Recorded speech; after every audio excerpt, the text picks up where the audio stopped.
Bonjour. Alors, vous avez l'habitude maintenant depuis le début de ce cours, cet enregistrement devait être fait en live. Pour une fois, je ne l'ai pas oublié.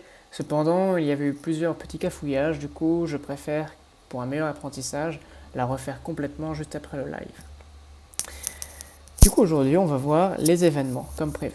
Alors, comment va se dérouler ce live qui n'en est pas un?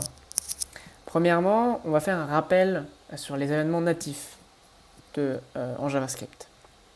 Ensuite, nous verrons une nouvelle directive, la directive VON, qui permet à Vue.js de réagir aux événements. Nous verrons dans un dernier temps les modificateurs.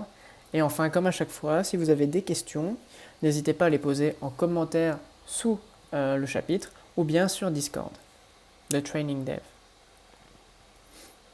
Alors, pour commencer, faisons un rappel rapide des événements natifs en JavaScript. Comment on les utilise et puis qu'est-ce que c'est. Je pense qu'il est intéressant de faire un rappel. Alors j'ai préparé ici une page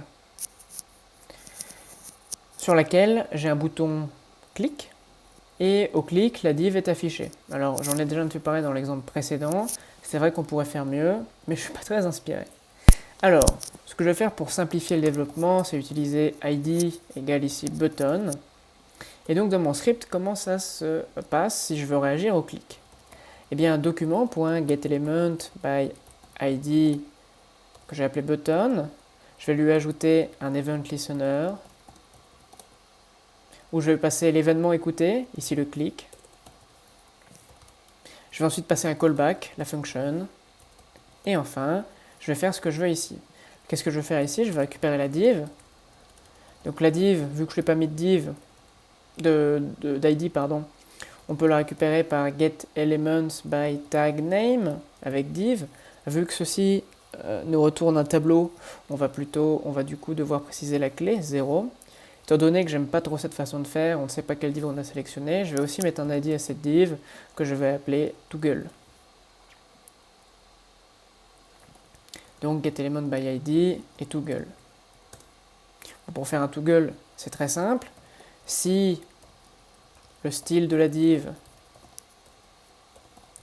.display égale bloc, dans ce cas au clic il faut qu'on la cache, donc div.style.display égale none. Dans le cas échéant, ça veut dire qu'elle est déjà cachée, dans ce cas il faut qu'on l'affiche. Alors voyons voir ce que ça donne.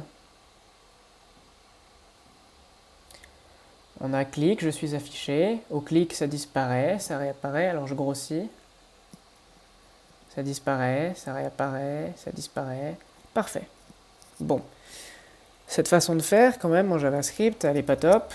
Elle est pas top, enfin, elle est top en JavaScript natif, mais je veux dire, c'est assez long à écrire pour finalement un résultat assez moindre. Le principe des frameworks, je le rappelle, c'est d'éviter la redondance et donc de permettre de faire des choses qu'on a l'habitude de faire de manière plus rapide. C'est tout l'intérêt d'utiliser un framework et notamment les événements du coup avec Vue.js. Alors là on a vu en natif, maintenant voyons voir avec Vue. Donc hier et dans le précédent chapitre j'avais fait une petite démonstration d'un toggle pour présenter VShow. Donc cet exemple ne vous est pas inconnu, mais maintenant je vais l'expliquer. Donc on utilise la directive VON qui s'utilise comme tous les autres directives de Vue. Donc c'est un attribut, v-on. Ensuite on précise l'événement qu'on écoute. Donc ça peut être tous les événements natifs en JavaScript. Le click, le submit, le focus, le mouse up, ce genre de choses. Et ensuite on précise ce qu'on fait, le callback. Dans notre cas, je change la valeur de la variable show et je l'inverse. Et enfin, je mets ma div vShow qui s'affiche que si on a show. Alors, la directive VON, comme la directive vBind qu'on a vu hier, a une syntaxe raccourcie, c'est avec arrobase. On va voir ça tout de suite, en manipulant VON un petit peu, et en continuant de fil rouge.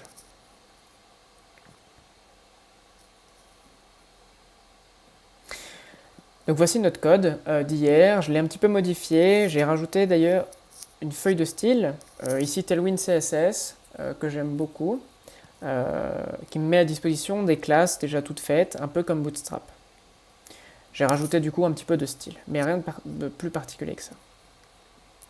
Alors le but, je le rappelle, ça va être d'afficher la sélection des photos qu'on aura sélectionnées.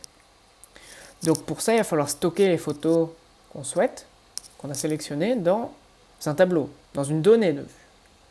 Pour ça, on va donc sélectionner, on va donc créer une nouvelle donnée, une data, qu'on va appeler sélection, qui contiendra du coup un tableau de photos. L'idée, ça va être donc que au clic sur une photo ou sur un bouton qui est juste en dessous, button, au clic, j'utilise la syntaxe raccourci avec le arrobase, je fasse quoi? Eh bien, j'ajoute ma photo à la sélection. Alors, comment on fait pour ajouter un élément dans un tableau? Je le rappelle, sélection.push. Et j'ajoute ma photo. Et donc, je vais préciser, ajouter la photo. Parfait. Notre code n'est cependant pas valide aux normes W3C. Je vais donc modifier rapidement le code. Je vais enlever le button de figure, puisqu'on n'a pas le droit de mettre un button comme enfant de figure. Je vais le mettre ici. Et je vais englober le tout dans une div. Ça va me permettre aussi de mettre un petit peu de style dessus, de séparer du coup chaque photo avec une margine. Et donc c'est sur la div que je vais mettre le v-for et non plus sur la figure. Très bien. Voici notre code. L'idée, c'est que on affiche sur la même page notre sélection. Je vais donc séparer la page en deux parties. Première partie qui fera 2/3, qui contiendra toutes les photos. Et une autre partie qui fera 1/3, qui contiendra uniquement notre sélection. Je vais donc mettre ici, H2, ma sélection. J'en profite pour ajouter du style sur le bouton. Comme par magie, le style est déjà prêt. Et donc je le rajoute sur le bouton. Hop, don't save. Très bien. Alors, l'idée c'est que cette partie-là ne s'affiche que s'il y a quelque chose dans ma sélection. On va donc utiliser vshow. Et avec une condition, quelle est la condition? Que ma sélection contienne quelque chose. Donc sélection.length supérieur à 0. Voyons voir le résultat. On a nos images, le bouton ajouter la photo. Au clic sur ajouter la photo, comme par magie, ma sélection apparaît. Très bien. Ça marche comme on le souhaite. Ce qui serait bien évidemment dans ma sélection, c'est d'afficher chaque photo. Alors on va faire un petit rappel sur les directives. Pour afficher chaque photo, par exemple, je vais utiliser une div v-for. Eh bien, v-for quoi? Photo in sélection, cette fois-ci. Qui, toujours renseigner la key comme je l'expliquais hier. Et ici, par exemple, pour gagner du temps, je vais afficher le title. Ce ne sera pas très joli, mais au moins on pourra voir que ça fonctionne. Ajouter la photo. Ah. Qu'est-ce que j'ai fait? Ah oui, title, c'est photo.title, évidemment. Voilà. Donc si j'ajoute la photo, on voit bien son titre qui apparaît. Je peux en ajouter une deuxième. Repreenderit, voilà. Et enfin, si je reclique sur un bouton, ajouter la photo, on la rajoute une deuxième fois. Donc là, on a vu comment fonctionnait simplement clic, et évidemment, ça aurait marché avec n'importe quel event habituel en JavaScript. Maintenant que nous avons manipulé un petit peu Veon et que nous sommes plus familiarisés avec cette directive, sachez qu'on peut également utiliser des modificateurs. Alors les modificateurs, c'est quoi? C'est, comme en JavaScript natif, des paramètres, si je peux dire, qu'on ajoute sur l'événement. Par exemple, prevent default. Très utile quand on veut éviter qu'un lien nous redirige. Ou quand on fait un submit pour éviter que le formulaire recharge la page. Il y a également aussi stop propagation et plein d'autres modificateurs. Pour utiliser un modificateur, c'est simple. On utilise la syntaxe raccourci ou non, donc /click ou @click, point le nom du modificateur, et on remet notre callback comme habituellement. Vue.js met à disposition plusieurs modificateurs, prevent pour prevent default, stop pour stop propagation, et 4 autres qui ont une utilisation un peu plus particulière. Si vous êtes intéressé par ces 4 modificateurs qu'on utilise très rarement, que moi-même je n'ai jamais utilisé pour être franc, n'hésitez pas à voir la documentation Vue.js associée. Alors, on a terminé sur les événements. Tout ce qu'il y a à savoir, en tout cas pour débuter, est là. Pour vous montrer un petit peu avec du style ce que ça donne dans le cours, et vous le retrouvez, j'ai mis un lien vers un CodePen. C'est un hébergeur de code qui permet aussi de l'exécuter. Je vais vous montrer tout de suite à quoi ça ressemble. Tac. Hop, ça charge. Donc là, mon bouton, sélectionné, et à droite, ma sélection ressemble à ça. Un aperçu de la photo, avec photo numéro 1, et ici, ma sélection qui est un peu mieux stylisée. Alors c'est bien tout ça, mais ce qui serait bien quand même, c'est que une fois qu'on a cliqué sur sélectionner, on affiche désélectionner et que la photo disparaisse de ma sélection. Cependant, avec la syntaxe qu'on utilise actuellement, qui je le rappelle est la suivante,